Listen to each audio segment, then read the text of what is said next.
எல்லாம் சொல்லுங்க, பல நாட்டு பணங்கள் என் கையில் வரும். Because of anointing.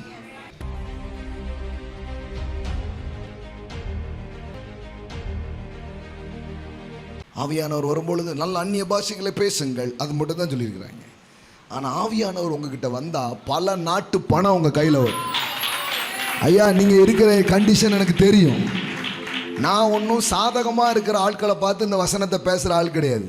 இதுக்கு நாடுனால என்னன்னு தெரியாது, இருக்கும். உனக்கு தான் ப்ராஃபஸி.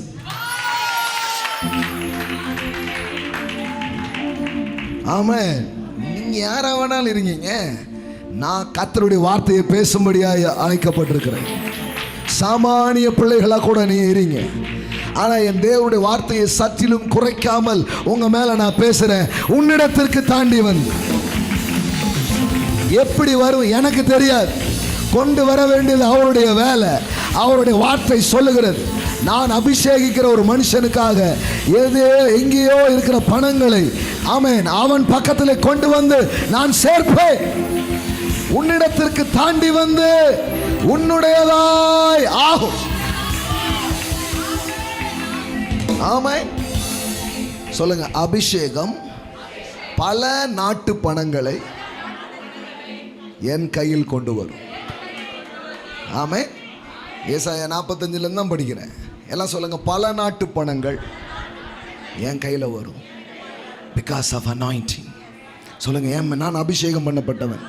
சொல்லுங்க, என் மேலே ஒரு அபிஷேகம் இருக்கு. எனக்கு புதுசாக ஒரு கலர், புதிய ஒரு வண்ணம் உங்கள் மேல் சேர்க்கப்படுகிறது. ஐஸ்வர்யத்தின் அபிஷேகம். ஐஸ்வர்யத்தின் அபிஷேகம்.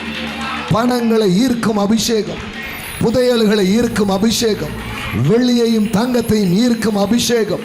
கமலா பிரதா ரபலா கதார் லாபா ஷந்தா ரபலா கதாரா லாகமா ஷண்டா லா கதாரபா.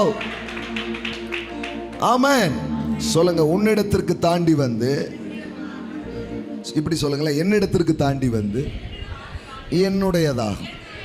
அப்போ எங்கேயோ இருக்கிற பணங்கள், லாபங்கள், வியாபாரங்கள் உங்கள் கைவசமாக மாறும். நான் சொல்லட்டுமா? உலகளாவிய வர்த்தகங்கள் உங்கள் கைகளில் வரும்.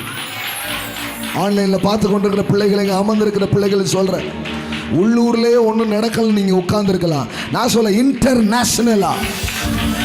இன்டர்நேஷனலா ஆமென், ஏற்றுமதி இறக்குமதி உங்கள் கைகளிலே கொடுக்கப்படும்.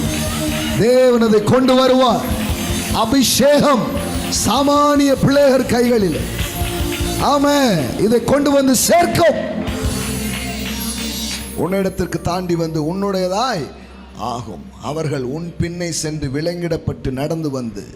பாருங்களேன், அபிஷேகம் உங்ககிட்ட வரும் பொழுது நீங்கள் ஐஸ்வர்யவானாய் மாறுகிறீர்கள். சொல்லுங்க, என்னை ஐஸ்வர்யவானாக்கும் அபிஷேகம். அப்போ அபிஷேகத்தில் ஒரு வகை என்னது? ஐஸ்வர்யம். அப்போ அதில் தப்ப அபிஷேகத்தினால தான் அது வரவே செய்யுது இல்லையா? கர்த்தரின் ஆசீர்வாதமே அதனோடு அவர் வேதனையை கூட்டார். அதில் எந்த தப்பும் கிடையாது.